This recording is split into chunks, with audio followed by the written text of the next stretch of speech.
Hello, decker ബോട്ടിക്കിൻ്റെ മറ്റൊരു വീഡിയോയിലേക്ക് സ്വാഗതം. ഇന്ന് ഞാൻ വന്നിരിക്കുന്നത് ജയ്പൂർ കോട്ടൺ 3 പീസ് മെറ്റീരിയലുമായിട്ടാണ് കേട്ടോ.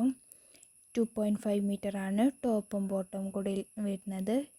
ദുപ്പട്ട സോഫ്റ്റ് കോട്ടൺ ആയിട്ടും ഷിഫോൺ ആയിട്ടൊക്കെ വരുന്നുണ്ട്. അത് നിങ്ങൾക്ക് വീഡിയോയിൽ കണ്ടാൽ ഏതാണ് ക്ലോത്ത് എന്ന് മനസ്സിലാകും. കോട്ടൺ ആയിട്ടാണ് കേട്ടോ മെറ്റീരിയൽ വരുന്നത്.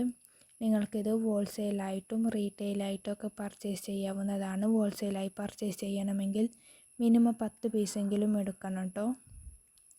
നിങ്ങൾക്ക് ഇഷ്ടപ്പെട്ട മെറ്റീരിയലിൻ്റെ സ്ക്രീൻഷോട്ട് എടുത്ത് സ്ക്രീനിൽ കാണുന്ന നമ്പറിലേക്ക് മെസ്സേജ് അയച്ചാൽ മതി. നിങ്ങൾക്ക് എന്തെങ്കിലും ഡൗട്ട്സ് ഉണ്ടെങ്കിൽ പരമാവധി കമൻറ്റ് ഒഴിവാക്കുക. അത് ഞങ്ങൾ കണ്ടോളണമെന്നില്ല. വീഡിയോയിൽ കാണുന്ന സെയിം കളറ് ആയിക്കോളണമെന്നില്ല. കാരണം നിങ്ങൾ തന്നെ 2 മൊബൈൽസ് യൂസ് ചെയ്തുകൊണ്ട് നോക്കിയാൽ പല ഫോണായിട്ട് ആൻഡ്രോയിഡ് ആയാലും ഐഫോൺ ആയാലും ഒക്കെ അതിൽ ഉള്ള മാറ്റങ്ങൾ നമുക്ക് കാണാൻ പറ്റും. അപ്പോൾ 5/10 ചേഞ്ച് എന്തായാലും ഉണ്ടാവും. നിങ്ങൾക്ക് ഞങ്ങളുടെ കൂടെ ജോലി ചെയ്യാൻ താല്പര്യമുണ്ടെങ്കിലും സ്ക്രീനിൽ കാണുന്ന നമ്പറിലേക്ക് മെസ്സേജ് അയച്ചാൽ മതി കേട്ടോ. അപ്പോൾ മറ്റു മെറ്റീരിയൽസ് നിങ്ങൾ തുടർന്ന് കണ്ടോളൂ.